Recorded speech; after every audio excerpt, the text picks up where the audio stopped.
I've been in the Rise fandom for a little while now, and something I see fairly frequently is queer headcanons of the characters. Now, whether you participate in the headcanoning of the turtles or prefer to stick to the source material, I think it's going to be interesting to do a little analysis. You might, like me, have found yourself wondering, what is the appeal of these headcanons? In fact, what is the appeal of headcanoning characters as queer at all? And why does this thing seem to be so prevalent? Well, in this video, I'm gonna take you on the journey I went on in my head, trying to make sense of it all. I find it important to state that I'm here to share my thought process and try to figure something out. I'm not necessarily here to educate, as I don't feel qualified to do that. Firstly, I think it's important we ask ourselves why headcanon characters as queer at all. And I think the answer is quite simple. People are self-projecting. They like seeing themselves in characters, especially for minorities who aren't always represented explicitly. I theorize that fans will take characters they already relate to and make them even more self-indulgent. It's nice to see yourself in the characters you like, even if it's not completely true to canon. One might say that the act of headcanoning has everything to do with the fandom, the individual, and less to do with the actual source material. Upon this revelation, it had me asking myself why people of the LGBT community are so drawn to this show in the first place. If the headcanons give us insight into the identities of the fandom, why are so many of us queer? It certainly might be the bias of people I personally see and interact with, but I've heard from others that this really is a queer-friendly fandom. But really, don't all fandoms have that one queer part? I would say so, yeah, but I'm gonna proceed to ignore this fact. My first thought is that Rise is simply a cartoon, and based on the stereotype I've seen on TikTok, gay people really like watching animated shows. This is because cartoons have a lot of queer themes and LGBT characters. They're made for the community to a higher degree than other media, to my understanding. For example, Steven Universe, Shira and the Princesses of Power, or The Owl House are all examples of queer shows. My second thought is that queer people especially would be drawn to the found family aspect of the show. Many people in the LGBT community have the unfortunate experience of being outcast from their families because they're queer. Therefore, I think the appeal of found family is very apparent. Of course, it would be intriguing to gay people that they too could find their own families with a far more accepting environment than what they were forced to leave behind. Another reason someone pointed out to me is the inherently marginalized experience the turtles go through of struggling to fit into human society and needing disguises to blend in. They have to hide themselves away from the world because people just wouldn't accept them for who they are. Going as their authentic selves may get them weird looks or put them in danger. Similarly, gay people may experience the same thing while presenting visibly queer in public. In the Mutant Menace, it's made very apparent that the world does not like them, even if it's because they think the turtles are responsible for, cough, being a menace. There's an entire episode dedicated to them trying not to be discovered as gay, mutants. There's many parallels to the queer experience in the show, and therefore many reasons gay people would be attracted to Rise. So now on the topic of queerness, I'll be going over some of my favorite headcanons, and just the ones I've seen the most frequently, and explain what I think the appeal of them is, and in some cases why I think people might see it in the show itself. Starting off, we have non-binary Donnie, one of my personal favorites. To explain what I think about this one, we need to establish the fact that neurodivergency and queerness are two things that interact with each other. Through my research, I've learned that queer people are more likely to be neurodivergent than the cis heterosexual counterpart.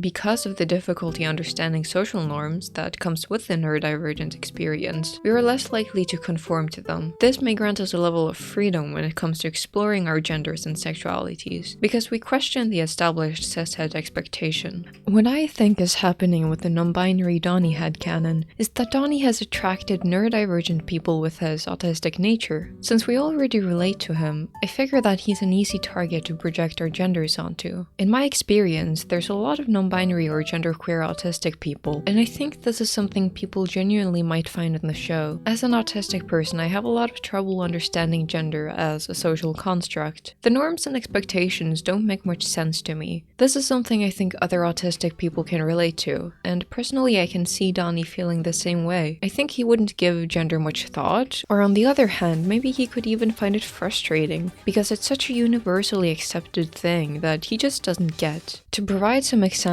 from the show, in the episode where April tries to have a normal day, Leo and Donnie want to help her, and what do they dress up as to blend into human society?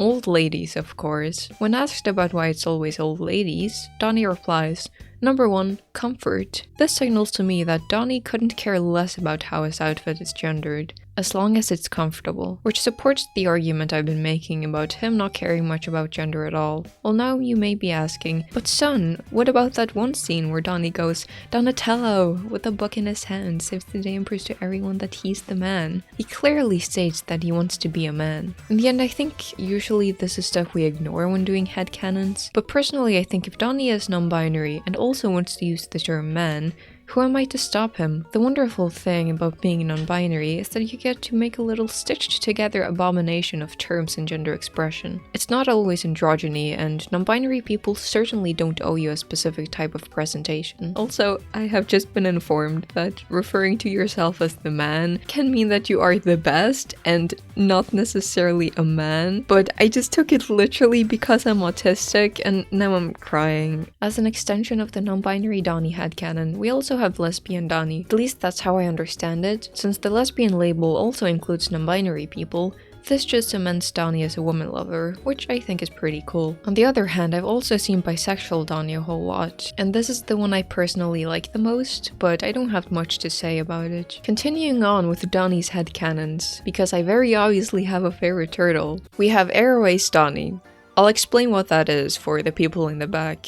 This is a label that means you're both aromantic and asexual, meaning you don't experience romantic or sexual attraction, respectively. Now, why does this headcanon seem to be prevalent? I mean, except for Donnie having purple and green in his design, the ace and arrow colors, honestly I can definitely see why people would think of him as Aroace. Donnie just kinda comes across as someone who would be more interested in his tech than relationships. Another argument is that he shows no romantic interest for anyone in the show. For example, in this version, April is more of a sister than a potential partner. As well, I think it's notable how Donnie's portrayed as not really enjoying physical touch, at least not as much as his brothers, which in a lot of cases is a big part of romantic and sexual relationships. Feelings are also a thing Donnie struggles with. I feel like the idea of crushes could come across as a bit of a bother for him, and since he's definitely not emotion-oriented, maybe attraction is just a bit foreign to him. Now, the things I've mentioned are all part of Donnie's autism. If we go by the logic that headcanons are people just self-projecting, it makes sense. Autistic people are still more likely to be queer than allistics, as I already mentioned, so it's likely that there could be some autistic Aroaces just projecting onto our favorite boy, me included. However, it seems like autistic and aspec people seem to have a bit of a distaste for allistic LOs headcanoning him as Aroace, and I'm gonna try to explain why. The basic gist of it is that it's just feeding into a stereotype, which might not seem too bad at first glance, but let's dig a bit deeper. Usually characters headcanoned as ace or arrow might be very cold, intellectual, or even mean, usually more occupied with stuff in their own head than outside relationships. These are the autistic-coded characters. Let's have a look at how these traits apply to Donnie. He's certainly logical and comes across as unbothered a lot of the time. He's very occupied with his tech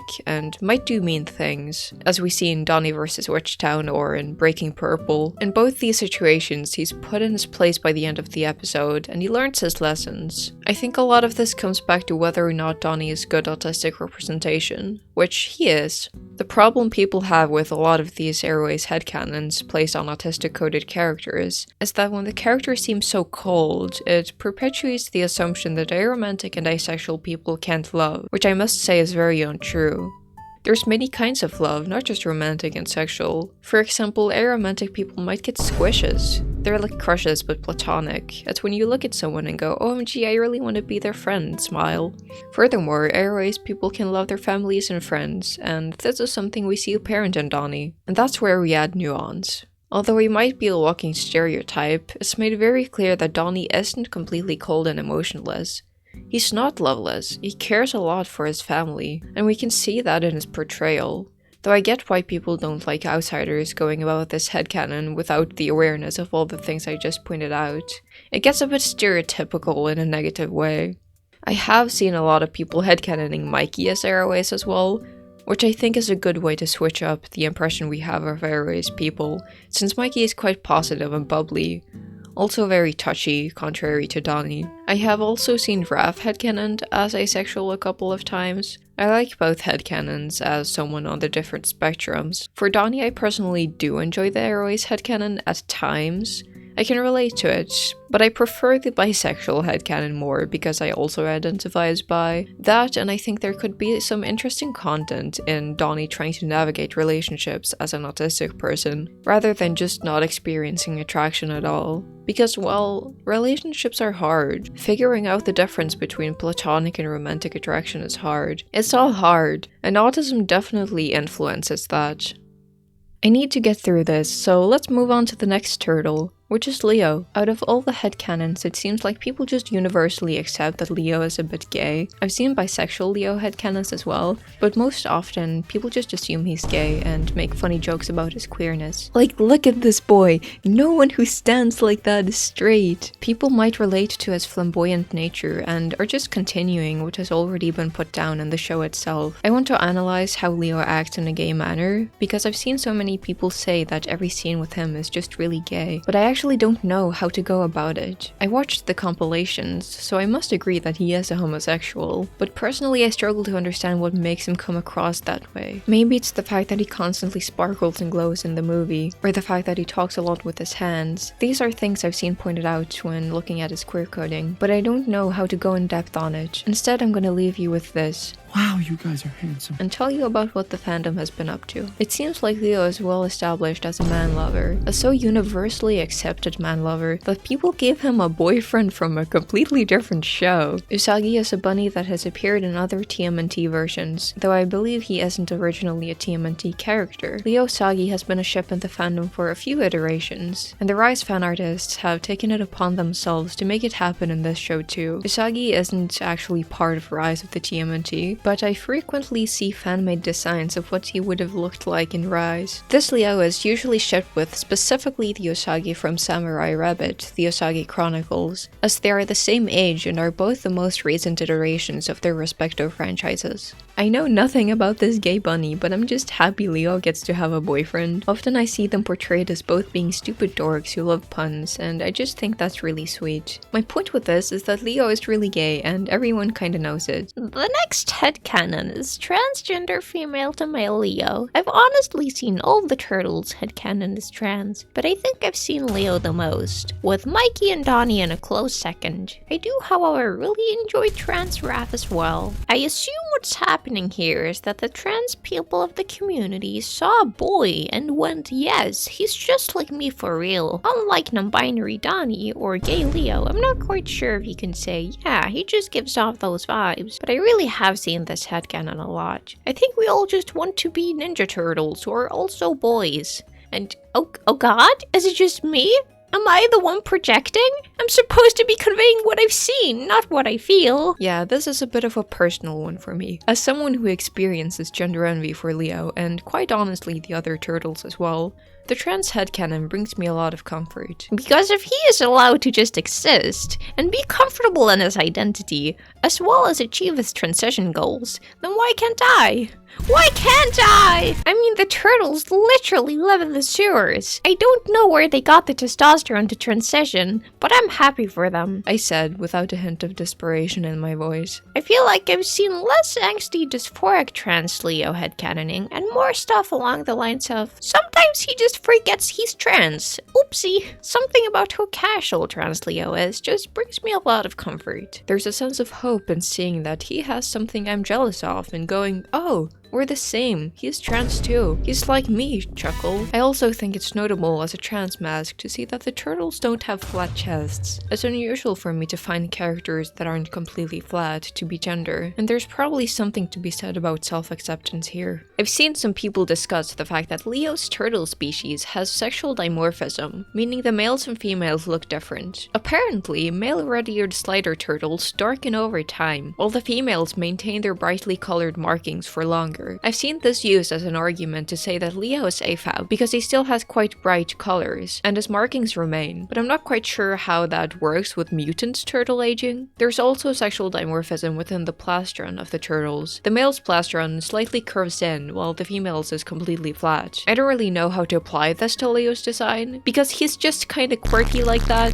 Their plastrons kinda move and shift based on their actions, so it might look curved in one scene and flat in the next. But I guess you could argue that his plastron is flat, for the sake of the headcanon. The males are also supposed to have quite large tails, while the females' tails are less noticeable. And since Leo doesn't have a tail, that presumably means he's AFAB. However, as none of the turtles have tails, I don't think this is a very compelling argument. Whether the sexual dimorphism of the red-eared sliders adds something to the theory or not, I think trans Leo is still a very valid headcanon. As I said, it's quite personal to me, and I think as long as people are just having fun with it, there's not really a problem with headcanons not being supported by the canon source material. At the end of the day, we're just being silly little gays who want to see ourselves in the characters, and I think that's okay. I was a bit worried about making this video because I've previously come into contact with people who really don't like headcanons. It seems like there's something that you either like, or it has you screaming in agony. I get it can be jarring to come across a headcanon that you disagree with, and I totally understand. When I see interpretations that greatly differ from how I view the characters, it gives me a moment of shock. However, I gather myself and just accept that different people will project onto the same character, and I really don't think that's too bad. I wish I could have gone over more of the headcanons I say a lot of, but I simply had the most to say about these. I'm also not knowledgeable about everything within the queer community, so I stuck to the things I know. I would love to hear about your own favorite headcanons in the comments, or perhaps tell me your own perspective on it all. Gosh, I really neglected this time-lapse in the editing. I wanted to have it there so that I had something to put in the background, and then I just ignored it for most of the video anyways, but you wanted to look at the art, here it is, and thank you for watching. I hope my voice wasn't annoying. I got bored, and then I was like, Let me be a silly little guy.